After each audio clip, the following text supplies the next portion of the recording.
chocolate's creamy. It's day 3 of being burnt out, but today I'm fancy at least, which is taking the edge off, I think. I'm also feeling pretty free because I made a video about being burnt out, which you could probably have guessed from the intro, but I said in there, like, oh, I feel like the quality of information I'm giving out is kind of garbo. And a lot of people said to me, well, it's not so much about your information. We actually never really cared about your information in the first place.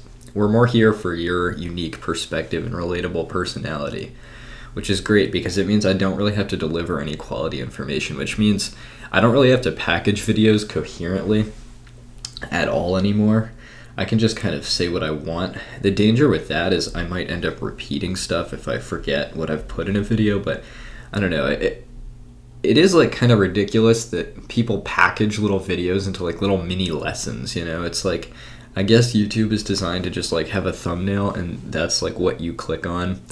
And it's like, it has a title and it tells you what you're going to learn in the video, but why not just like a random handful of nonsensical, unrelated, small pieces of information? I mean, it's practically the same thing. So anyway, with the spirit of that in mind, I saw this comment on the burnout video, or no, maybe it was the Adderall video. No, it was the burnout video. I don't know. And it was saying basically, it sounds like you read too much and don't apply what you've read enough. And that absolutely hit me like a ton of bricks. There's like, the comment said there's an abundance of information out there, which is so true. There's just so much, and you can read all day and like read and read and read and read. And you don't really absorb that much of it that you don't put into practice. Your brain is very good at purging what it thinks is kind of like dead wood. And the problem with watching YouTube, which I discovered by watching a bunch of YouTube, is that you don't really retain much of what you watch because it's all kind of so abstract and easy to digest. And like if you're not applying it, like you could go find something that's really smart, you know, like, I don't know, I was watching some Cal Newport the other day. He's this guy that wrote a bunch of productivity books, and he has like 40 lessons I wish I had learned, or something like that. They always break it up into these like, all right, so here's the 7 principles of focus, part 1. So there's 9 tricks, and it's this weird like tree that expands for some reason of like different amounts of bullet points. And the thing is, it's just so much information, like there's no way anyone could hold it in their head. And then if I like try to write notes on it, I feel just like goofy because it's like I'm just like distilling someone else's more succinct notes into my shittier notes. And then it's like I might as well just read their notes, but I'm not going to read their notes. I'm too lazy. So I don't know, based on another thing that Cal Newport said as well, like we just consume way too much.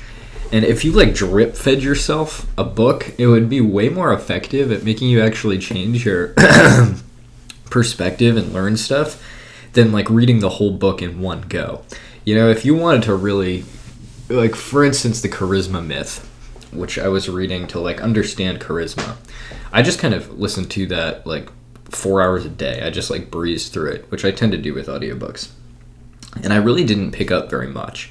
Got a lot of the theories, but it's like, if I had read like 1 page a day, or maybe a chapter a day to get like a full context and just like practiced that piece of it relentlessly and like really thought about it, it would have been way more effective than just listening all the way through. So now I'm re-listening to it. And I think in general, there's a lot of stuff like that. In programming, it's like you can read and watch so many docs about and so many tutorials. But if I think back to the times I've learned the most, it's when I like immediately applied something. Like one time I watched this tutorial, Python tutorial from a channel I think called Pixelgami about like graph rag, like retrieval augmented generation. And in that 20-minute tutorial, I learned like 6 months worth of programming skills just because I actually followed along. And sometimes you like watch a tutorial and go, I don't need to follow along, like whatever. But it's like so critical that you actually do the activity, or else your brain will just purge it. So yeah, a lot of people have been emailing me, but I don't really feel like answering in a reasonable time frame. I just don't. There are a lot of like people who expect some call, which is, I mean, it's reasonable. I put my public persona out on the internet, and I was like, I could help you get jobs and stuff, but I'm not in the position to do that at the moment, and I'm sick of dealing with all the internet stuff.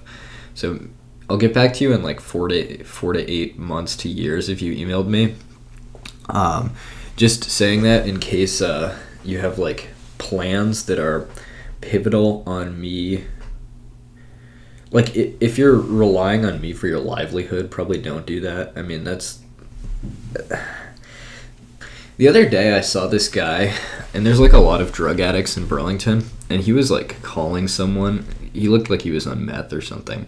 And I wondered, like, what is a glimpse into one of these people's lives like? You know, I have this nice apartment and fancy Mr. Darcy shirt, but what if this guy was like coming down off a meth high and he was like calling his friends to like try to find like a place to stay for the night because like the homeless shelter was full and it's like getting cold, you know, and he's like trying to find a place to stay for the night so he doesn't freeze to death, but all his friends are like, there's like 20 homeless people in that one guy's apartment.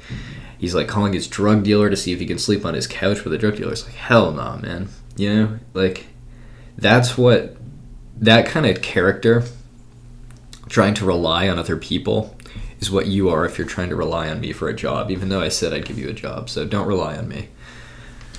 Yeah, that's the best analogy I could really come up with. I've also, I got this Glove 80, but it's giving me like severe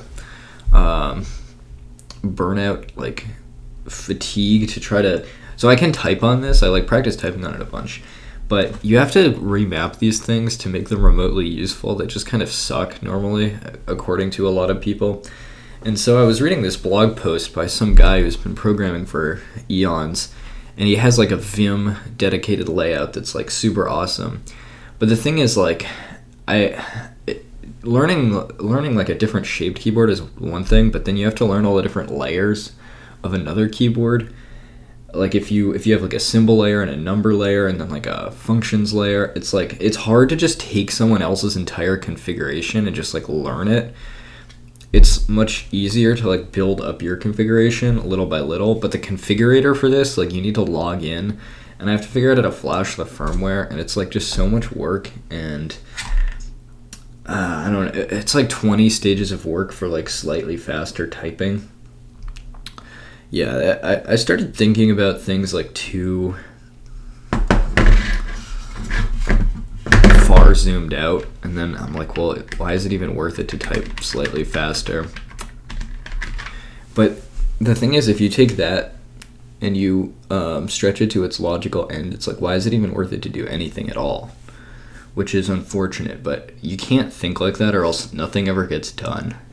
And we'd still be like Siberian shaman, just, well, they had to do some stuff to get to the shaman stage. I guess we'd just be cavemen. I don't know, if we didn't try to advance our society at all. But yeah, point is, like, this has to be configured because there are certain keys on it that are really hard to reach, and so I have to figure out like home row mods and all this stuff. And I had home row mods on my Ferris sweep, which is hanging up back there, but it's like a different configuration thing, and I have to learn a whole configuration software, which I guess is fine. I mean, what else am I doing?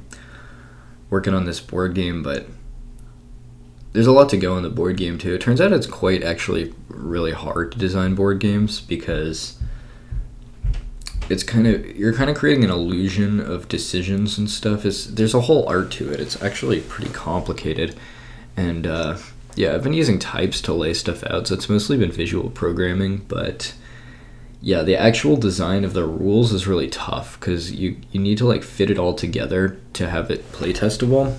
I was also trying to find like a way to put all the components of it online so that it could be play tested by people like from the channel or just friends that I have that live really far away from me, that it would be inconvenient to like print out a whole copy of the game and mail to them.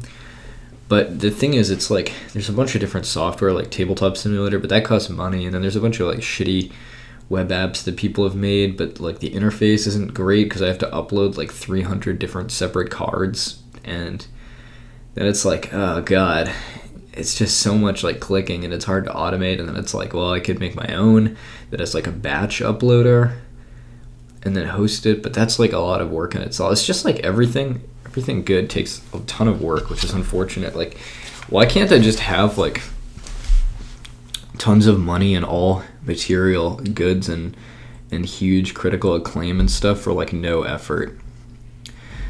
Like just me specifically though, because if that happened to other people, then it wouldn't be special. Yeah, I don't know. I'll see you next time.